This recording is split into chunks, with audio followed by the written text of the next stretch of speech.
Hello legend, welcome to the video. So in today's video, we're going to be talking about a 4-day training split and exactly how you can effectively create your training program with an example training program in here as well. But of course, remember, when it comes to training programs, there is a lot of individuality. So make it work for you. I've been running a 4-day training split myself for quite some time, and there are a number of things which I think are definitely important to remember. Now, there are other training splits on this channel, and if you do so choose one of these training splits or the previous ones before mentioned, then just remember that you want to stick to this program for a long period of time. This is not just a 16-week training program. This is a program which you're going to stick for over a year, hopefully, maybe longer. And when you get into that routine, that flow of the training program, you want to make small adjustments that still allow you to be able to repeat the same principles. So we're also going to go through principles today as well. Now, when you're choosing your training split, you've got many different options of ways that you can break up the upper lower training split. You could do 2 rest days over the weekend. You could just do a 6-day training split as well, completely up to you and your schedule. I would recommend most people that are working 9-to-5 jobs to try and fit it into the week. Otherwise, it can get a little bit confusing. Alternatively, there are other training splits on this channel and included in videos below. So you can do 3-day training splits, which of course allows you to have a little bit more time outside of the gym, or 5-day training splits if you really want to put in a lot of time in the gym. Now, the 4-day training split itself provides a great balance between frequency, recovery, and training volume, whilst hitting the full body and making sure that we get everything covered multiple times per week. The difference is minimal between a 3-day training split, a 4-day training split. The main thing that we're focusing on is balancing recovery. And with a upper, lower, and 4-day training split, you can balance it a little bit easier. So, designing your upper body session. I like to start off with pressing movements, but of course it's not essential. The reason I like to start off with a press is because it can help the shoulders to warm up a little bit. And if you then move into something like a row, you've not had to affect your lower back potentially through rowing and then going into a pressing movement and then going into a shoulder press movement. There are obviously no necessarily right or wrong whether to start off with a push or a pull. But I think the main priority comes down to your priority, your proportions, your weak muscle points. If you want a bigger chest than a bigger back, then you probably want to prioritize your pressing movements first. This sequence allows you to be able to obviously adjust your priorities. If you want more emphasis on the lats, then start with the lat pull down. For more arm development, I would probably move that further up in the training program. The key is to maintain a logical flow that prevents pre-fatigue of muscles needed for compound movements. In this case, we're looking to get the maximum amount of effort done in a shorter period of time. So working with strength in mind is a good idea. Exercise selection principles. So we want to avoid redundancy, which would be repeating the same sort of movement that targets the same muscle in the same way. So avoiding a shoulder press and then going straight into, an incline press and then going straight into a shoulder press in the same session or back to back. Be mindful of overlap between rowing variations and lat work. Consider biomechanics and joint angles when selecting exercises. So say, for example, we do a cable pullover and then we go into a lat pull down. Now, that movement pattern is relatively similar, but sometimes you can make the argument that that can help with better connection to the lat, for example. An exercise that I mentioned in the previous, the 5-day training split, I do sometimes like to pre-fatigue muscles. It depends on the goal though. Effective exercise pairing. So for example, we want to do a row with a pull down or a flat press and an incline press on a different day, okay? Preacher curls and alternating dumbbell curls on a different day. We don't want to overlap these because if you do a preacher curl and then straight into an alternating dumbbell curl, it's the same movement essentially. You're hitting the same muscle. So in an ideal world, hit it on a different day.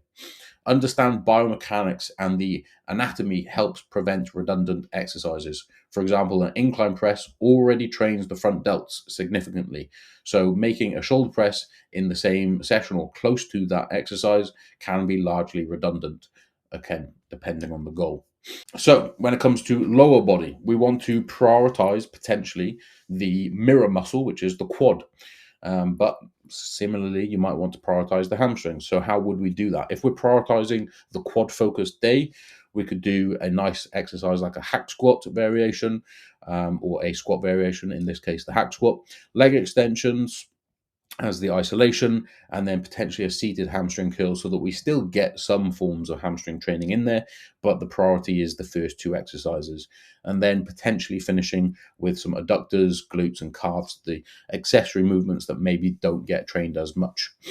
If you're posterior focused day, hamstrings and glutes, you could potentially start off with a stiff leg deadlift, moving into a lying hamstring curl, so that you're not repeating the same exercise exactly. You could definitely, like, there'd be nothing wrong with doing a seated hamstring curl and a seated hamstring curl, but I find the psychological redundance of things can also be quite a big impact as well.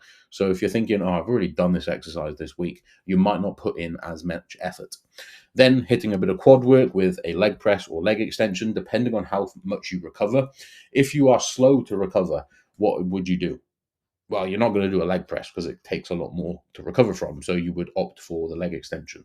Optionally, then, some hip thrusts and some calves. Structure in the lower body, prioritize either the anterior chain, which would be, your quads or adductors, or your posterior chain, which would be your hamstrings and glutes.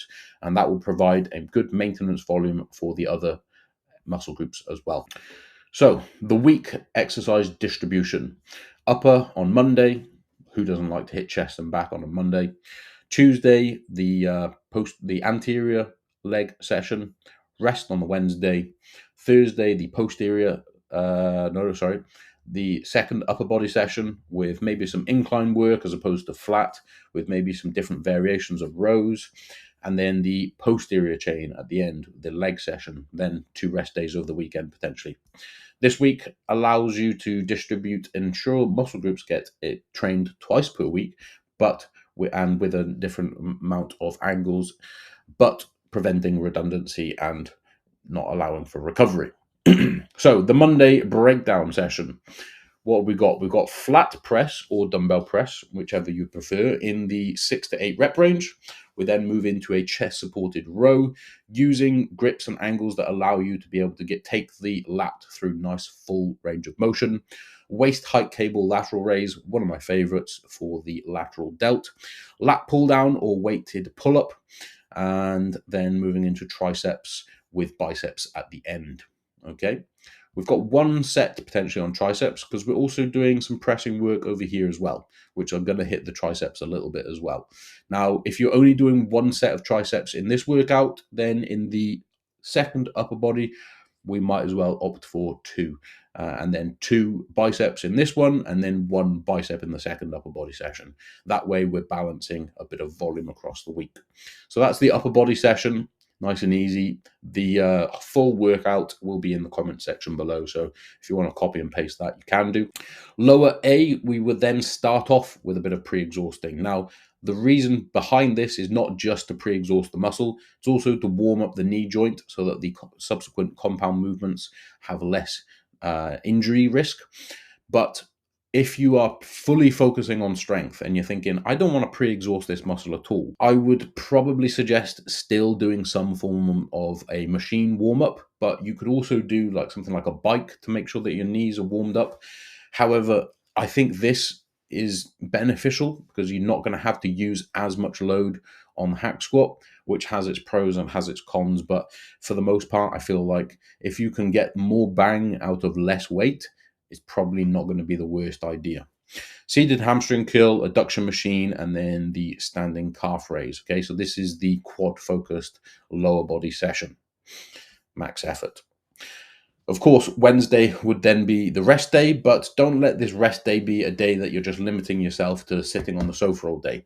Engage in some light activity, maybe a little bit of a leisurely walk, or something that will help to aid your recovery. Movement helps to aid recovery. If you can help to move extra blood flow around your body, it will benefit you because you're not just allowing that muscle to sit with the DOMs and kind of, I'm not going to say stagnant blood because that's not how it works, but in layman's terms, a little bit more flow and blood flow around the muscle would be very good for recovery.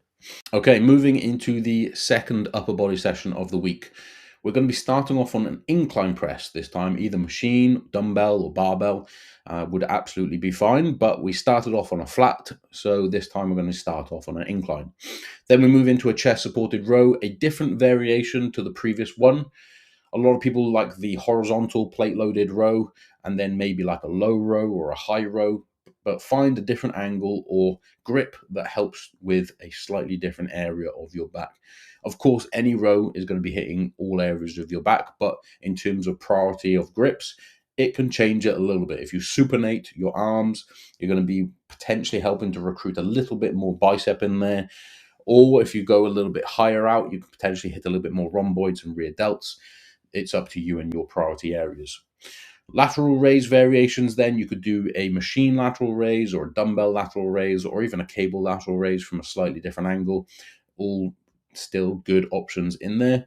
Moving into a neutral grip lat pull down, because we did previously a standard grip lat pull down or weighted pull up, or you could do a neutral grip weighted pull up.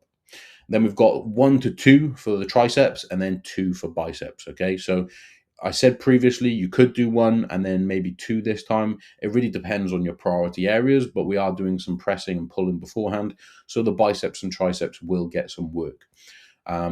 I've put here overhead extension or JM press. I myself don't like the JM press in my elbows. It feels uncomfortable. So you could do an overhead extension.